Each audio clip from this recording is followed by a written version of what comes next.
जय हिंद दोस्तों, वंदे मातरम। आज एक बहुत बड़ी बात हमारे देश के कोर्ट से निकलकर सामने आई है, जिसमें कि हेट स्पीच को लेकर एक बहुत बड़ी बात कही गई। दरअसल न्यूज़ चैनल्स के ऊपर पिछले काफ़ी समय से इस प्रकार के आरोप लग रहे हैं कि ये लोग हेट स्पीच फैलाने का काम करते हैं, या ये जिस तरीके से न्यूज़ एंकर्स इनके काम करते हैं वो काफ़ी गलत होता है। किसी मुद्दे को काफ़ी ज़्यादा बड़ा चढ़ा कर दिखाया जाता है और तरह तरह की बातें आज की डेट में हमारे सोशल मीडिया प्लेटफॉर्म्स पर हम डिस्कस होते हुए देखते ही हैं। ऐसे में इस बात का सामने आना कि भाई न्यूज़ चैनल्स जो हैं हेट स्पीच फैलाने वाले एंकर्स को अपने आप से दूर करें, ये अपने आप में वाकई में एक बहुत बड़ी बात है जो कि कोर्ट की तरफ से निकलकर सामने आई है। सुप्रीम कोर्ट ने टीवी चैनलों के कामकाज के तरीके पर चिंता व्यक्त करी। सुप्रीम कोर्ट ने कहा है कि टीआरपी के कारण मीडिया चैनल चीज़ों को सनसनीखेज बनाते हैं।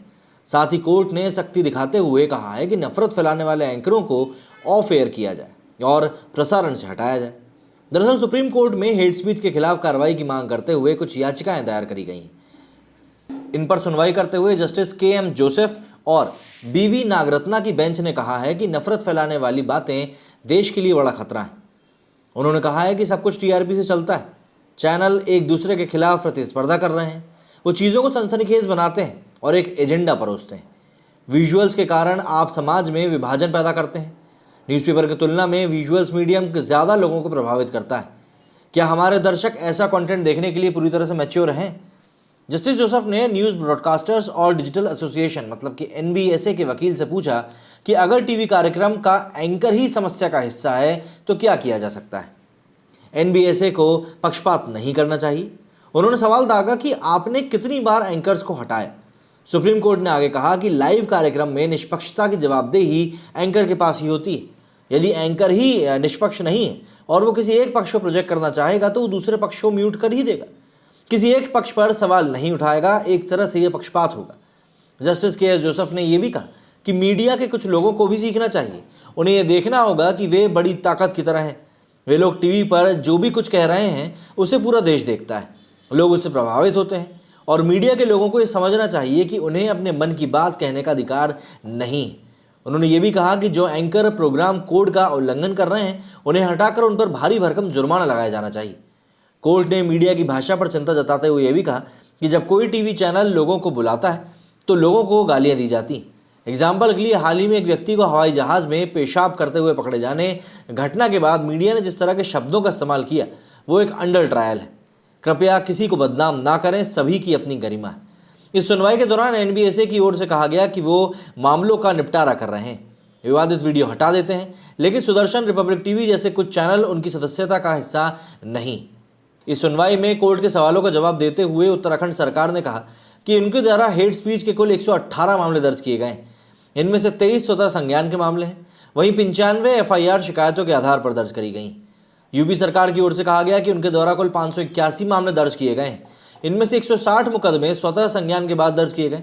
वहीं इस पूरे मामले में केंद्र सरकार ने कहा कि जब तक कोई भी गंभीर समस्या नहीं होती या फिर देश की सुरक्षा को खतरा पैदा नहीं होता तब तक केंद्र सरकार इन सभी में हस्तक्षेप नहीं करेगी। ये अपने आप में काफ़ी बड़ी बातें हैं जो कि इस समय निकलकर सामने आई हैं और साफ तौर पर ही बताने के लिए काफ़ी हैं कि इस समय जो भी चीज़ें यहाँ पर चल रही हैं वो वाकई में काफ़ी ज़्यादा चिंताजनक है। मतलब अगर देश की सर्वोच्च कोर्ट को बीच में आकर इस प्रकार की बात करनी पड़ रही है तो ये अपने आप में बताने के लिए काफ़ी है कि भाई आखिर ये सब क्या चल रहा है। और देखिए, इन सभी चीज़ों में कई चैनलों को अपनी गर्म रोटी सेकने का भी मौका मिल गया। मतलब सोशल मीडिया पर अब एक अलग ही तरह की बहस छुट चुकी है। अगर हम लोग सोशल मीडिया की तरफ चलें और देखने की कोशिश करें कि भाई वहाँ पे इस समय क्या चीज़ें चल रही हैं इस पूरे वाक्य को लेकर, तो आपको समझ में आएगा। एनडीटीवी ने यहाँ पर पोस्ट किया है कि why can't an anchor be taken of air, supreme court on hate speech. Live law ने भी इसी को लेकर जानकारी देते हुए बात लिखी कि भैया हेट स्पीच को लेकर ये सब क्या चल रहा है। सुरेश चौहान के जिनके ऊपर आज सुनवाई होनी थी, उन्होंने उनके ऊपर एक कागज लिखा है कि takes 5 months to file an FIR in hate speech case and no charge sheet filed even 8 months after the FIR. Remarkable sense of urgency shown here. इन्हीं को लेकर दरअसल एक बड़ा मुद्दा बनाया जा रहा है। जैसे ये देखिए, इंडियन अमेरिकन मुस्लिम काउंसिल, अब इंडियन अमेरिकन मतलब भारत और अमेरिका के जुड़े हुए लोग हैं, ये लिखते हैं Delhi police controlled by India's home minister Amit Shah continue to protect the Hindu militant who deliver anti Muslim anti Christian hate speeches. अब इनको मिलिटेंट बना दिया है, हिंदू मिलिटेंट, तो मुझे ये समझ में नहीं आ रहा कि ये लोग किस आधार पे फिर कश्मीर में जो लोग आधार कार्ड देखने के बाद घटनाओं को अंजाम देते हैं उनका बचाव करने के लिए कहते हैं कि भाई आतंक का कोई धर्म नहीं होता। वही मतलब आप इस शब्द को पढ़िए जो लिखा हुआ है हिंदू मिलिटेंट। यहाँ पर ये लोग खुद ही उन शब्दों का इस्तेमाल कर रहे हैं।